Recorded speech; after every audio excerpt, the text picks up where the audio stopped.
Hello and a warm welcome to all participants from around the world at today's webinar. We're delighted you could join us during our year-long series of webinars organised by the European Network of Safety and Health Professional Organisations, or ENSHPO. My name's Lawrence Webb, honoured to be President-elect of the Institution of Occupational Safety and Health, or IOSH, who as proud members of ENSHPO are pleased to be hosting today's session. I'll be your moderator hosting the session today, and I'm joined by two great guest speakers representing our ENSHPO network, and I'll introduce them shortly. Today's webinar is an hour long. You'll hear a series of short presentations followed by a period of questions and answers. As you hear from our speakers today, please utilise the Zoom question, the Q&A box. And you can ask your questions and we'll endeavour to answer as many as we can at the end of the session. But first though, I think it's important for those of you new to ENSHPO that I take the opportunity to introduce the network. ENSHPO was established in 2001 under the umbrella of the European Agency of Health and Safety at Work, or EU-OSHA. And ENSHPO engages with decision makers and regulators at a European level, fostering cooperation between European safety and health organisations and striving to be the leading voice of environmental health and safety professionals in Europe to provide a safer and healthier world of work. You can find out more on our webpage at www.enshpo.eu. ENSHPO members are representative of EHS organisations across the continent and bring together learnings, innovations and experiences from the networks. And these experiences are what we're going to be hearing about today. So this webinar focuses on that essential tool in every OSH professional's toolbox, the risk assessment. And in a world that's constantly changing, with new structures, new job roles, new technologies and processes, and of course, the ongoing horror that is the COVID pandemic, there's a lot of change. And with all this change, we need to understand how to assess risk and adapt methods. And this knowledge is more important than ever. So the new modern OSH profession needs to understand the risks facing workers now and how to anticipate and address them to ensure the safe world of work that we all strive to achieve. And so to our speakers. First of all, I'm delighted to welcome George Darmanin. Now, George is a chartered member of IOSH and also Health and Safety Security Manager at Farsons and the President at the Malta Occupational Safety and Health Practitioners Association, or MOSHPA. So welcome, George. We look forward to your presentation on the importance of risk assessments, a European perspective. How are you doing? Thank you very much, Lawrence, for the introduction, and welcome everyone. So today I will be focusing, first of all, I am anticipating that most of our audience will be already familiar with risk assessment. However, there are some pertaining questions. Why are risk assessments important? This is something that many times we are asking, and when people ask us, we try to convince other people why risk assessments are important. We usually focus on, first one is because it is the law. We also use lots of health and safety jargon explaining the matrix and definitions of risk assessment, and maybe trying to impress people who ultimately, even if they are management and senior management, most often fail to understand or not really interested in. And many times we also tell them it is for your own good because it identifies the hazards, it evaluates risk, you know, it's good for you. But many often we fail to realize that people many often doesn't want to receive instructions, doesn't like to be told what to do. A survey by the Civil Aviation Authority a few years back identified that nearly in 1 in 5 people, 19%, rarely bother to read the instructions in a manual. Right? It is a fact psychologically that people, including ourselves, hate being told what to do. So rather than when explaining why risk assessment or why health and safety is important to people, we should convince them why it is important. First of all, because we care, right? It's something that we care about. We're not telling them just because we care, but we should show that we care, lead by example that we care.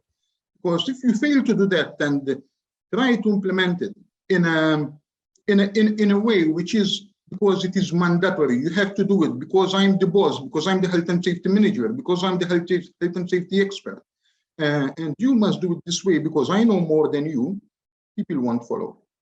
But if we show that we care, we are more likely to convince the people. And we must convince the people that it is the right and obvious thing to do. Now, that might not be easy, but if health and safety is seen, if risk assessing is seen as an integral part of our management systems, our operation systems, I dare say of our life, because risk assessing, okay, we are discussing today health and safety at work, risk assessing, workplace risk assessment. However, we are doing risk assessment all the time.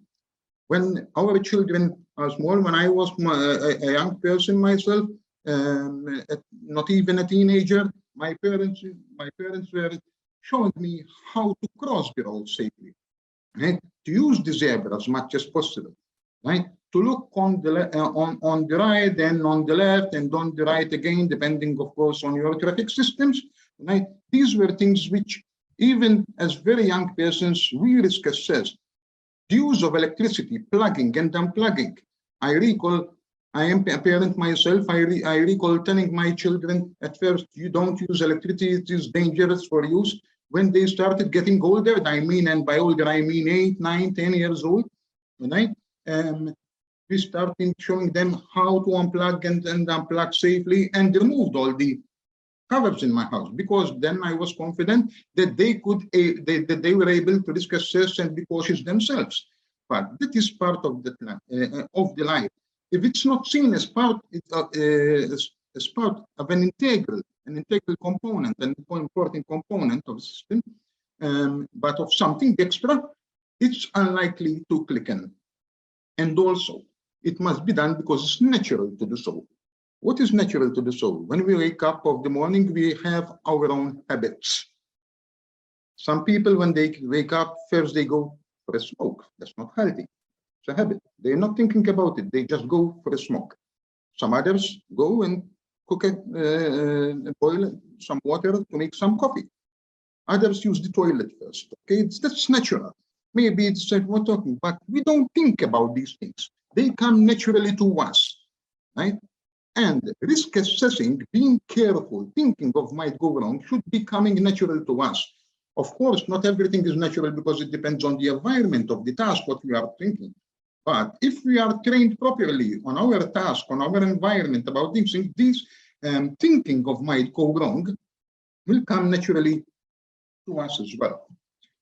Please allow me to focus a bit health and safety in Malta, because this is about European perspective and from Malta, so I'm giving the Maltese perspective. Health and safety in Malta started around as a legislation, from the legislation aspect in the 1940s with the Factories Ordinance of health and safety, and up till 1994 we had the Health and Safety Promotional Act. Then in year 2000 we had the Act 27, which paved the way for the enaction of the Occupational Health and Safety Authority itself. I must say that this is an important, that in 1997, the first academic course at the University of Malta, paving the way for the health and safety legislation, health and safety profession, started, with the first graduate being in 1999. In 2002, the Occupational Health and Safety Authority was actually set up. So this was 2 years after the act itself was passed through Parliament. The legislation requiring the mandatory requirement of risk assessing was in 2003. And then in 2004, Malta joined the EU and other directives were integrated in the Maltese law. This is important as a background for the Maltese perspectives because it's important to realize that health and safety in Malta, although legislation might go far, it was rarely enforced, and it was not before 2002 that some kind of enforcement actually started taking place. The legislation, the Legal Notice 36 of 2003, the risk assessment one, is applicable to every employer and every self-employed person in Malta. And they have a duty where 5 or more people are present. They are obliged to have a written document for the risk assessment and also designate 1 or more competent person. That person can be employed or on a contractual basis. Also, at some point later, the OHSA, the Health and Safety Authority, created what's called the Competent Person Register, as empowered by the Act 27 itself. At the beginning, there was just a handful of people, but today there are 64 registered competent persons, right? It's important to note that the project supervisors for health and safety in construction sites are not required to be registered. So it's possible for a person performing project supervision in a construction site not to be a competent registered person on this. I also like to share with you some facts at what used to happen in the first when organizations, employers started asking risk assessment. I recall personally that at the beginning in 2003 and 2004, I and my colleagues and other professionals used to receive a call. I found your name on the register. The Health and Safety Authority, OHSA is the name, and you know about them? Yes, okay. They told me that I need a risk assessment within a month. Is that possible? That you do it for me? How much I'm going to pay? Right? And can you please make a call to the HSA to tell them that you will be doing it for me? I am sharing this information because it's important to understand that at the beginning, it was purely a document exercise. It was purely people were doing it, employers were doing it just to satisfy a requirement. Even so, even some years later, okay, my risk assessment, you receive a call, my risk assessment expired 2 years ago. I had a call from OHSA, they visited our factory, and they said that it must be reviewed. Yes, I can review it for you. And then we go to review and find that nothing was implemented from the original documentation.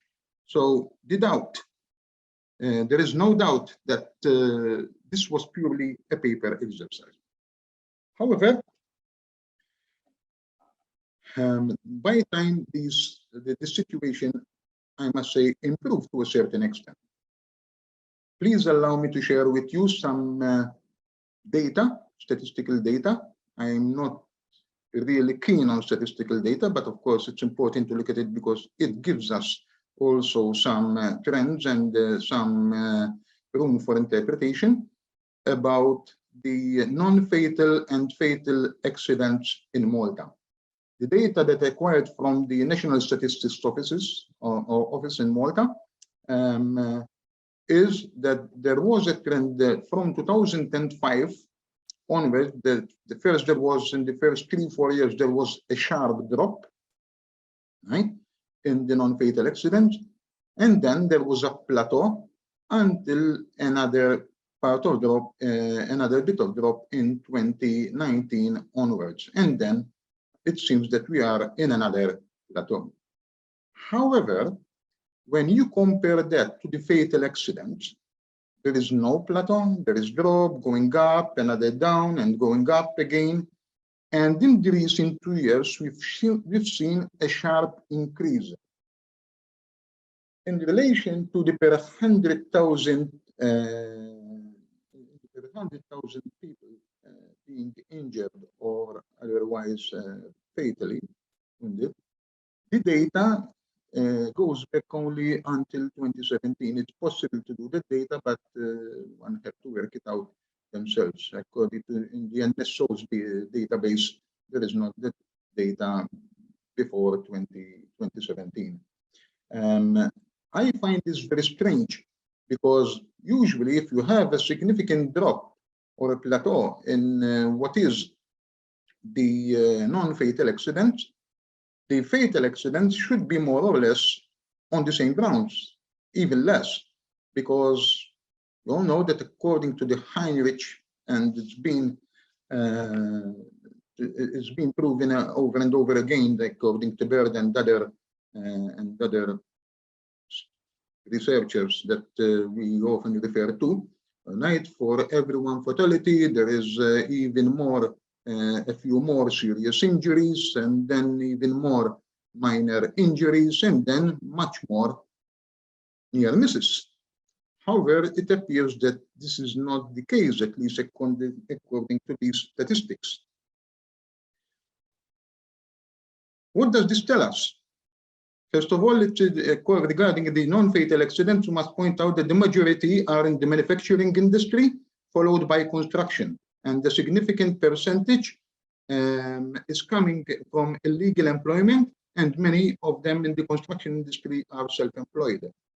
Fatal accidents, 90% are coming from the construction industry. It's important also to note that the population of Malta grew by 100,000, 20 to 25% of the population in the last 10 years, primarily through immigration from underdeveloped countries. There's been a significant impact. First of all, it's also important to point out that Malta's health and safety culture is growing, but it's still not mature, only 19 years old. Let's face it, 19 years, a 19-year-old person is not is an adult, but not mature enough. And I compare this even to our health and safety culture here. The impact of influx of workers with a lesser or no health and safety culture does not help the situation to already a person to a situation which is not mature enough. We are probably unprepared for the massive spike in construction work, the largest growth in the EU since the year 2000. The construction in Malta grew by 330% in the last 20 years. There are not enough health and safety professionals or project supervisors, 64 competent people for all these activities going on, and that's only construction, not including the factories and many other services going around, is definitely not enough.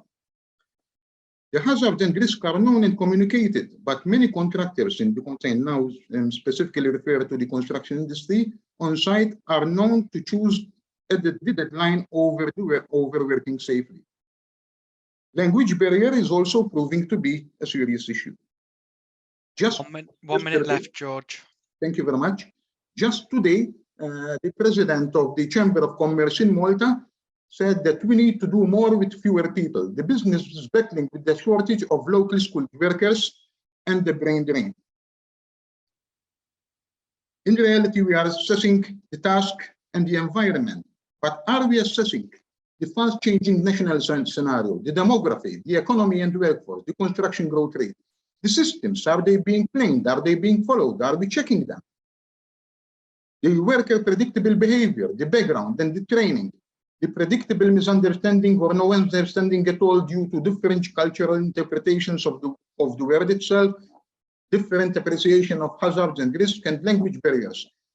And ultimately, the contractor-employer health and safety compliance history. We do not have a blacklist in Malta. There is no way how you can check historical health and safety. Potential solutions should be, in my opinion, strategic national campaigning, short-term and long-term planning, to teach them young, including schools, include health and safety module in most tertiary education courses, include health and safety module in all trades and courses, educate and implement and enforce, and joint stakeholder partnership between authorities, professionals, and this industry. I hope that you found this interesting. Should you, first of all, thank you for listening to this. And if you have any questions, please do not hesitate to put them in the Q&A box. Thank you very much.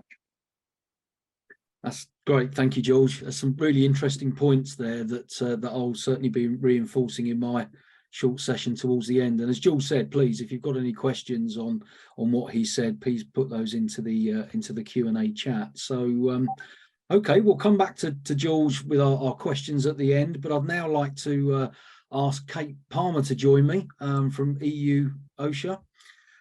Kate joined the European Agency for Safety and Health in 2009 as part of the Prevention and Research Unit. So during the first few years, her work focused on the development and implementation of OSH Wiki, an online encyclopedia providing an authoritative source of information on OSH, as well as the development and launch of EU-OSHA social media strategy. So it's sort of a bit, worked on a few things there, Kate, which is great. But as a project manager, she has participated in various research areas, and especially in the development and implementation of Oira, the online interactive risk assessment tool. And prior to joining EU-OSHA, she worked as a consultant in the private sector for over 14 years. So some great experience there for us to hear from now, Kate. So straight away, over to you. Thank you very much, Lawrence, and a big thank you to ENSHPO as well for the invitation today. I'm going to share my screen. Okay, so very quickly, I'd just like to introduce the European Agency for Safety and Health at Work, which is where I work. We're one of more than 40 EU agencies throughout Europe, and we're based in Bilbao since 1996. We're a tripartite organisation, so we have representation from the workers, the employers and the government on our executive board, and we also have representatives from the European Commission. And our main aim is we work towards promoting a culture of risk prevention and improving working conditions in Europe. Where we operate throughout Europe through our network of national focal points, which we have in each of the member states, also present in the candidate countries and EFTA countries. And we also carry out projects through the EPA program in the West Balkan and Turkey states, and also through the European Neighbourhood Policy Program. What we do or what we don't do, probably to start off, is that we don't make legislation, we don't make strategies or formulate strategies, we don't inspect the workplaces, and we don't enforce the law. As I said before, we promote and disseminate information and research to try and improve the workplaces in Europe. And to do this, we have 5 main activities. So facts and figures, anticipating change, raising awareness, networking knowledge, and tools for OSH management, which is where we find Oira, the online interactive risk assessment tool. So before going into the actual tool, I'd like to give a few pointers to the context. Oira is focused to the micro and small companies. So these are companies that have less than 10 employees. And we know that more than 90% of the companies in the EU have less than 10 employees, and that almost a third of the workers in the EU are employed by micro and small companies. These companies have different challenges than the larger companies, both related to resources and knowledge, especially in the field of safety and health. We also know that these companies have more fatal accidents than the larger companies, and that the managers of these firms usually have very limited knowledge about legislation or the obligations, and obviously limited means, both human resources and financial resources. So when we started to think about Oira project in 2009, we knew that risk assessment was composed of paper risk assessments, lots and lots of paper, text and more text, and as our colleague George has said, lots of jargon. We knew that they were very generic. They weren't tailored to specific needs of particular companies or particular sectors, and they were perceived as excessive administrative burden.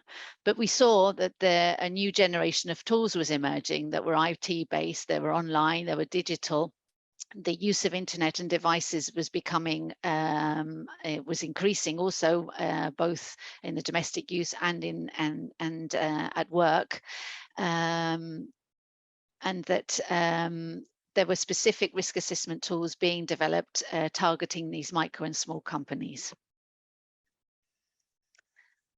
A couple of slides on the results of our European survey on new and emerging risks. We've done 3 waves, and one of the questions that we asked was, does your establishment carry out workplace risk assessments on a regular basis? And here on this slide, you can see that there are very different situations in the member states. So we can see that about 76% on average in the EU, companies are carrying out risk assessments on a regular basis. We also asked, we asked the establishments that weren't carrying out risk assessments on a regular basis why they weren't carrying them out.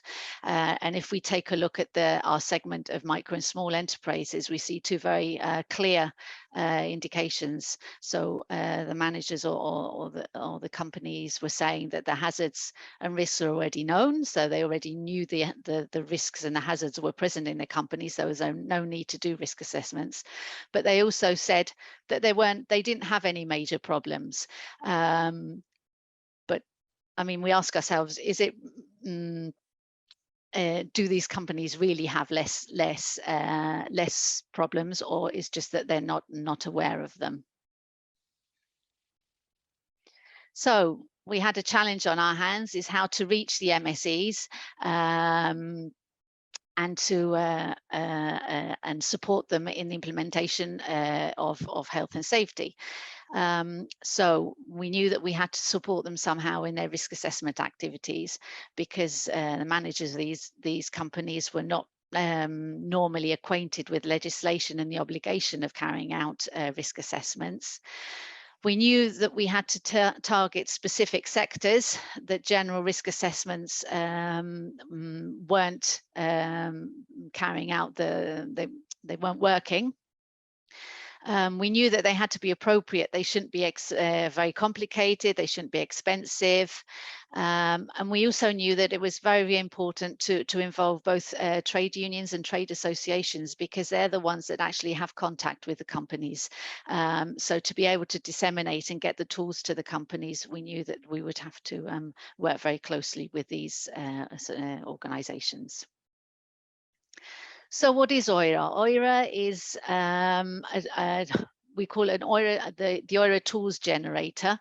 It's a software that we based, which is based on a Dutch tool called RIE.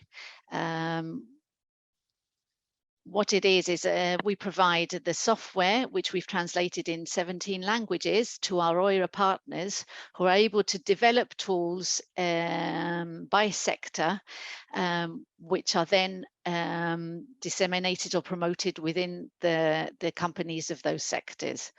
We also provide support to the Oira partners through providing promotion materials, dissemination, and obviously maintaining the software updated. The basic principles is that it's free for end users, and it's also free for the partners that develop the tools. It's open source, so it's available for anybody to take it. And actually, we have a very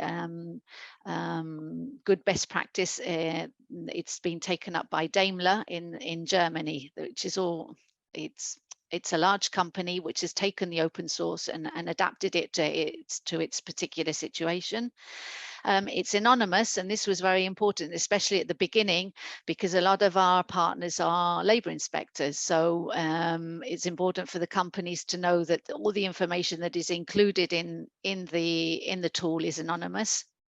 And then we found, or we know, that it's more than just a software. It actually helps companies or small companies to understand better the risk assessment process. So it follows a step-by-step approach to carry out the risk assessment. So we have the preparation stage. The preparation stage is where a company can tailor this risk assessment to its particular situation. It helps them to identify and evaluate or assess the risks in their organization. It helps them to implement measures. And at the end, they have a report where it includes all the information. Our partners, we develop tools at an EU level. So through the sectoral social dialogue, we have general EU tools, which are then taken by the national partners and adapted to their national legislation. We also have national partners, and also we collaborate very, very closely with what we call the Oira network, which are countries that are not part of or that do not have an Oira tool, but have their own risk assessment tool, for example, in the UK or in Spain. At national level, we have partners in all of these countries. So 17 national partners. And Hungary is in the process of joining. So hopefully within the next few weeks, we'll have the 18th partner. We are also present or named in the EU strategic frameworks. We have 9 explicit references in 9 national strategies. There are 3 references to general risk assessment tools in 3 of the partner companies.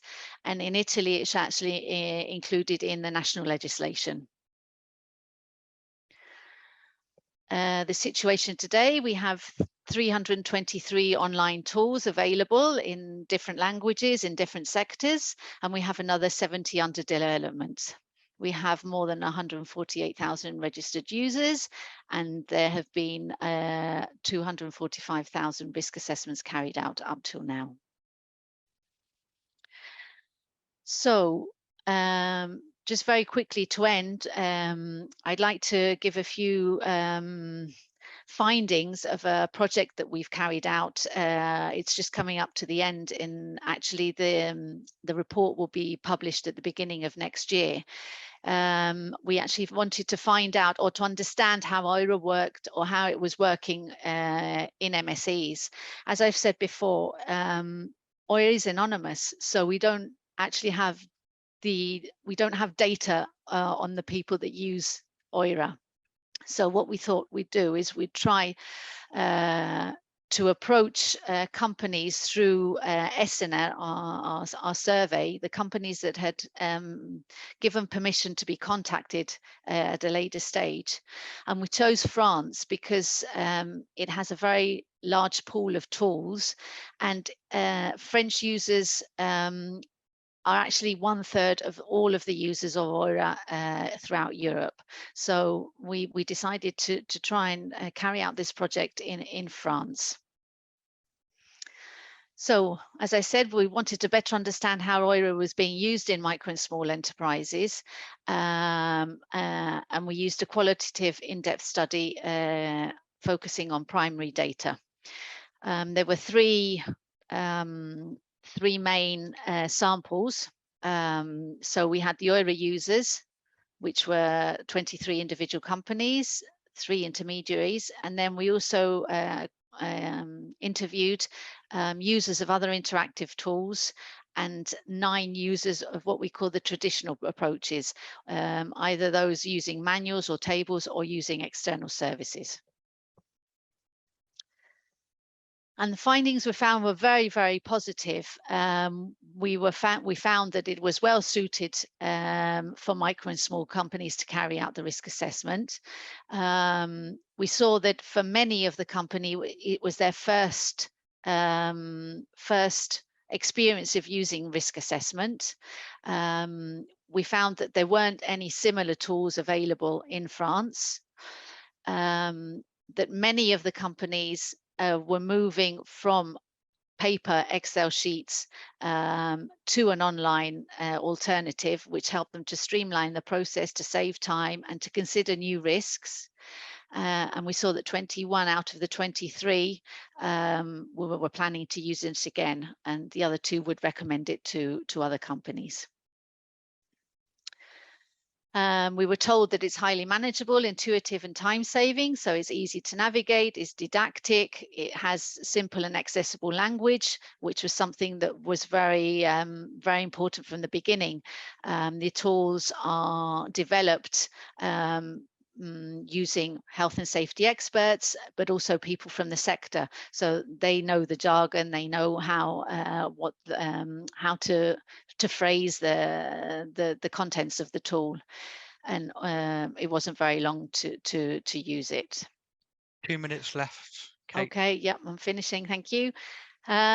We've been told that it's a clear process path and it's a blueprint for risk assessment. So for for companies that are not very experienced with OSH, it was an easy process for them. The action plan is very highly appreciated with the measures, because the partners are can provide measures for the companies to take on, or the companies can provide their own measures. And that we found that it streamlines discussions about OSH and enhances transparency and accountability with employees, which is one of the basic pillars of risk assessment, where employees have to be or should be involved in the risk assessment. So we found that the use of the tool was helping in this. And it was also raising awareness among employees on risk assessment about OSH in general. So that was very, very quickly my presentation. Here you have my my email. You can feel free to contact me if you would like further information, or if any of the questions that would be included in the question box can't be answered, please feel free to contact me and I can provide the information or the answers at a later stage. Thank you.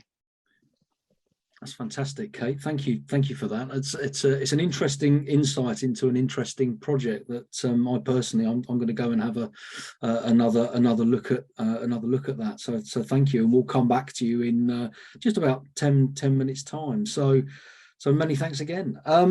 So to finish off with then, if you'll allow me, I'd just like to share some thoughts of my own into the mix, really, in terms of where from my experience, everything that George has said and everything that Kate's just said there, we can sort of build on some really important points and things that are always really important to add into the mix to make your risk assessments as sound and suitable and sufficient as possible. And I'm just going to briefly cover each one of these, which, to be fair, is another webinar all on its own, really. So just looking at behaviours, getting the most from the process, change and learning, and what we need to think about there, and then a final healthy challenge from myself, really, in terms of, have we sort of really done enough? And I'll explain what I mean about that in just a moment. But in terms of behaviours, some of you may be familiar with different types of behavioural theory, but I'm going to keep this nice and simple for today and just talk about ABCs. And the ABC of behaviours, as I'm sure many of you will be aware, is the relationships between the prompts that make us do what we do, and then the things that we actually say or do, and then what basically drives us in terms of what we get as a result. So the ABC of behaviours, in simple terms, A is for antecedent, which is a rather sort of horrible sounding word, but all it basically means is a prompt for us to actually take some sort of action or to do something, and as a result we get the B's, the behaviours, so what we say and what we do. But ultimately, you know, this is about consequences. What do we get as a result of those behaviours? You know, is it a positive thing for us, which is really reinforcing and we actually get now, or perhaps it's something which is very negative and is seen to be punishing, and maybe we get that now, or perhaps we get that later. But the reason this is so important as part of the planning process is ultimately risk assessment is about getting people to do things in the absolute safest and most healthy, conscious way possible. And bearing in mind, you know, we're dealing with people and we're all different. It wouldn't make a lot of sense for us not to consider the behavioural implications of what it is that we're putting together within our process. So that's the first thing that from my experience has always been very, very important to stay on top of. A good question to always ask yourself is, what's it like to be the person on the receiving end of the risk assessment? So those people that we actually want to do the things that we're planning and assessing. That could mean a number of different things to different people, but you know, have we designed the process in a simple way that people can understand? Have we taken into account the behavioural drivers and the likes of perception, for example?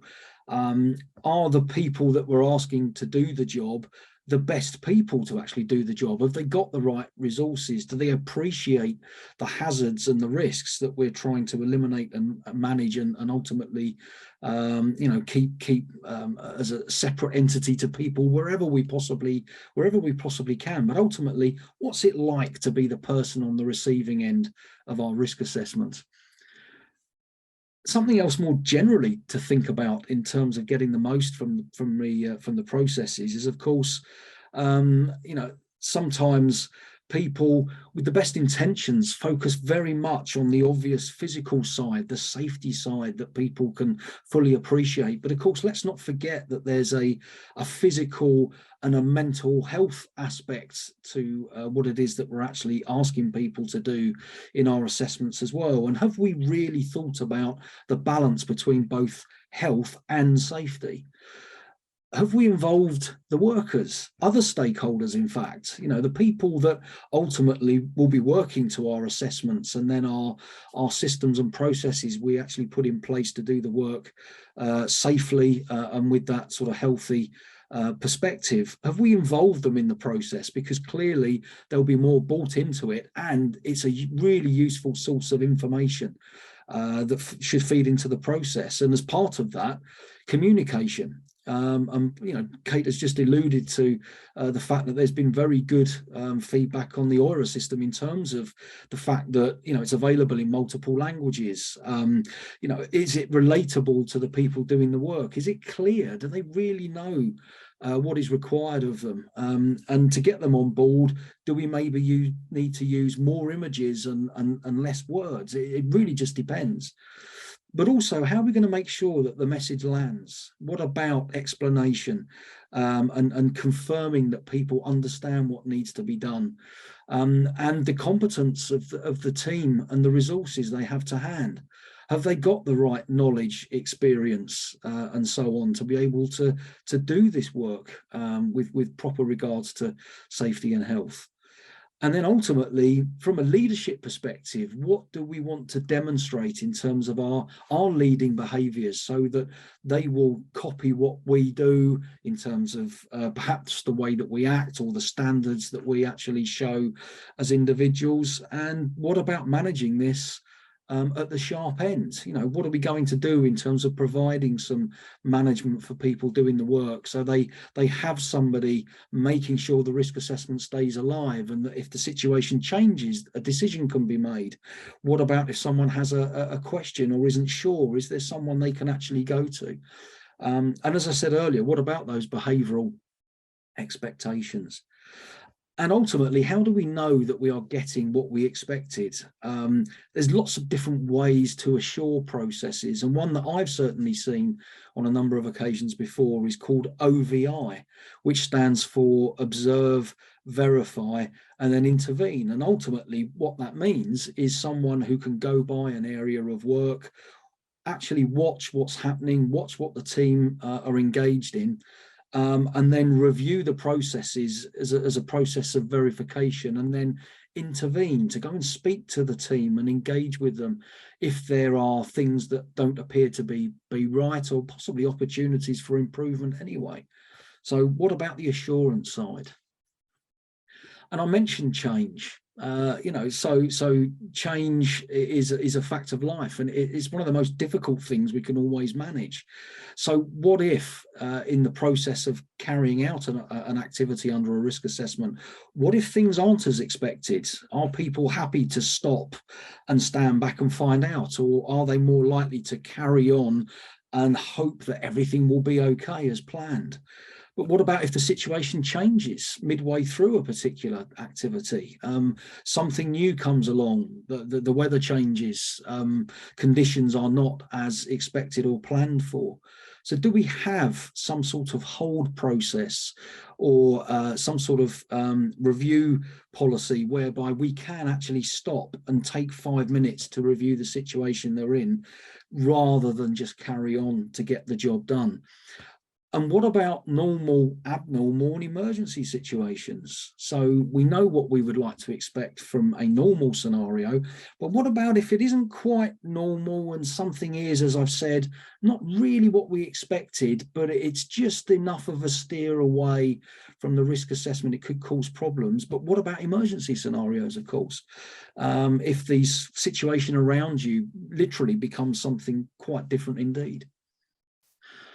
And I said with change, see learning, and with learning, you should also be referring back to change as well, because there is a loop here, and we need to make sure the loop of learning is properly closed, and every opportunity we actually get to improve the next time round is taken every time. So what is it that went well?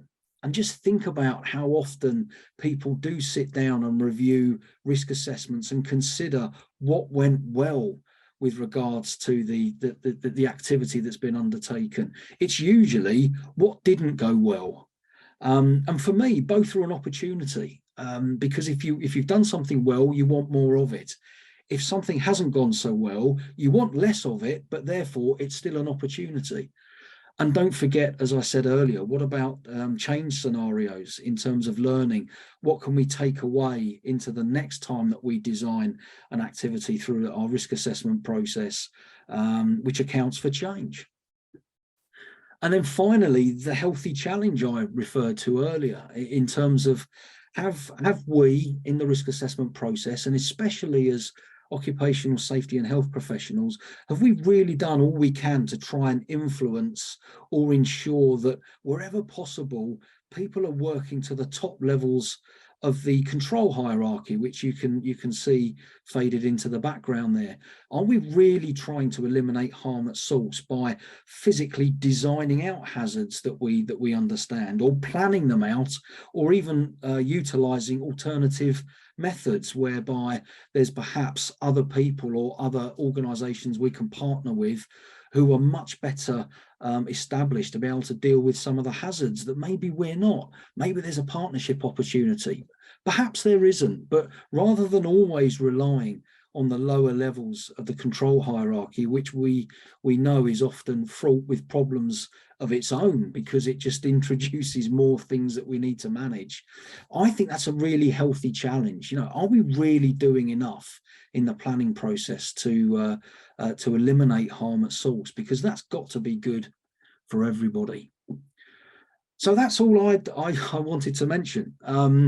So thank you for listening for me, just in the last sort of 10 minutes. But I think it's an opportunity to go to some questions and invite both George and Kate to come back, and we'll see what questions we have.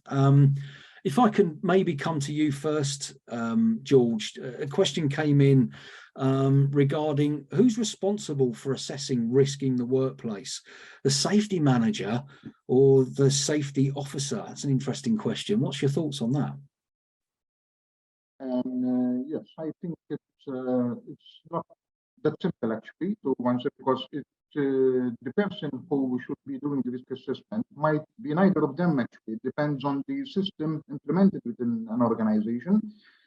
Yes, I'm aware, and especially in Malta, I'm not sure about other European countries. Some organizations have this mentality that there's a health and safety officer, there's a health and safety manager, and that person is the person responsible for the overall health and safety. But in reality, the overall responsible for health and safety is everyone in their different roles and lines of responsibilities. So you might have an organization whereby the risk assessment system is based only the health and safety officer or the health and safety manager, or maybe an outside contracted person carries out this risk assessment. While that is effective because the person assessing is usually a competent one through qualifications, academic or otherwise, however, many things might be missed because, first of all, I believe in a risk assessment which is done in a joint by a team, whereas the lead assessor involves other persons who are involved in the task or might be affected by it, asking them questions and somehow are involved. That's one thing.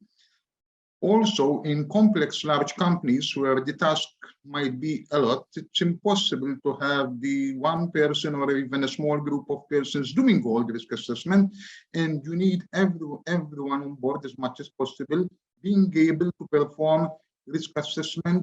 Most of them, if possible, documented, but sometimes even undocumented risk assessment, where I'm thinking someone is going to do a job or something and they must be able to risk assess the situation and the task they are planning. And if they are concerned about something which they think that they are unable to control themselves, then escalate the matter further up. So yes, in reality, sometimes it's the officer or the manager or a contracted qualified person to do those. The ideal situation, it must be a team, whoever is the leader. But we also need other persons, including line managers, foremen, supervisors, and sometimes even employees themselves, to be able to do risk assessment themselves. That's great. Thanks, George. It also actually answers another question in terms of who can carry out risk assessment. So, thanks, George. It's 2 for the price of 1 there. Kate, from your perspective, I'm interested with the Oira system. Is it possible to have a number of people that are actually engaged in developing the risk assessment with the online tool? You mean developing the tool that will then be used by the company, or the company carrying out the risk assessment? The actual company carrying out the risk assessment, but to be honest, probably, possibly both actually. What do you think? So to go to the development of the tools are usually developed in a tripartite environment, because the majority of our national partners are from the ministries or labour inspectorates, but they always include, or should always include, the social partners in the development of the tools, because they're the ones that are on the field and know the sectors. When it comes to carrying out the risk assessment at company level, obviously the employer, we're talking about micro and small companies, so these are very small companies under 10 employees, so it's usually the employer that carries out the risk assessment, but there's a possibility to involve the workers. And actually the very first screen, or the very first first screen of Oira is a reminder that the person carrying out the risk assessment has to include the workers in the risk assessment.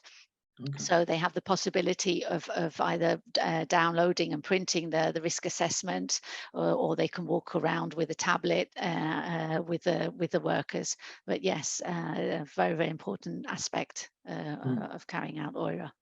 No, absolutely, and we've got a couple of questions in here related to Oira again. I mean, is it available in English? Has actually been asked. Well, as I mentioned, some of our tools are carried out through the European Social Sectoral Social Dialogue, so they're available in English. So we have the latest one we've carried. Well, we developed one on COVID due to the pandemic. And then we have several Oira tools in English, for example, for the agricultural sector, sports sector, live performance, leather and tanning.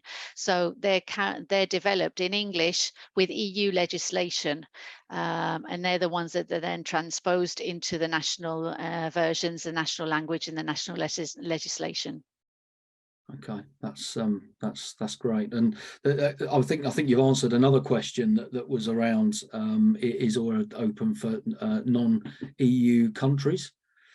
Unfortunately not, because we work, as I mentioned at the very beginning, with EU member states, but the software is open source. So if there is a particular country or an organization that is interested in using it, they can take it. And as I've mentioned, Daimler in Germany have taken it and are actually using it. So yeah, it's available free for anybody to use. Okay, that's great. Thank you. Here's an interesting question. It's going to have to be, unfortunately, a very quick answer from both of you, actually, because we've only got a few minutes left. Time flies.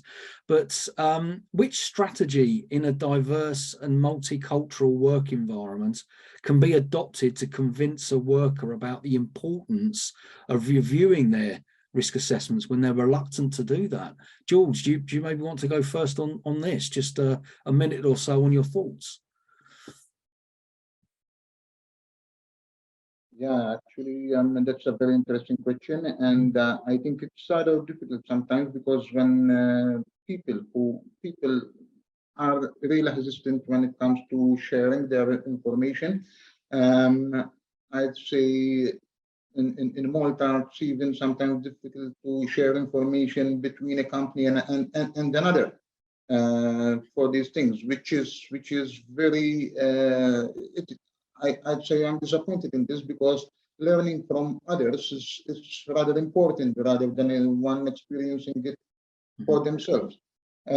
So I think something like our organization, ENSHPO, which is rather young, I'd say, hopefully brings health and safety professionals together, even with other industries. And in the future, maybe we will be possible to put these learning experiences forward. That's one way of doing it. I'm sure that there are other ways, but at the moment, apologies, I cannot. That's great. Given the time we've got, George, thank you for being so succinct. So, Kate, any last thoughts from yourselves on that one? Well, I think the last thought that I would like to give is that proper risk assessment or risk management is the most effective way of reducing and eliminating occupational accidents and diseases. So I think that's a message that we have to get to both employers and to workers. And on that thought, I'd like to leave us today. Absolutely. It's really important that people can empathise with the point of the process and the benefits that come with it, and clearly understand the huge impact it can have if it's done well. So well, listen, I know there's lots of questions that we haven't got to, and they sort of all typically come in towards the end, so apologies for that. But as we said before, we'll try and do a bit of a response for these. So keep your eyes on the ENSHPO LinkedIn page, where we'll be putting any answers to additional questions wherever we can. But an hour flies by, it really does. And I listen, George, Kate, thank you so much for joining me today. It's been really interesting to hear from both of you. It's been a pleasure to meet you and work with you. And for everyone else on the webinar today, thank you for taking the time to attend. Please look out for the next ENSHPO webinar, which is going to be on musculoskeletal disorders in December. So please look out for the messages on that one. And from me, thank you for taking the time. Goodbye, everyone, and have an absolutely great day. Thank you.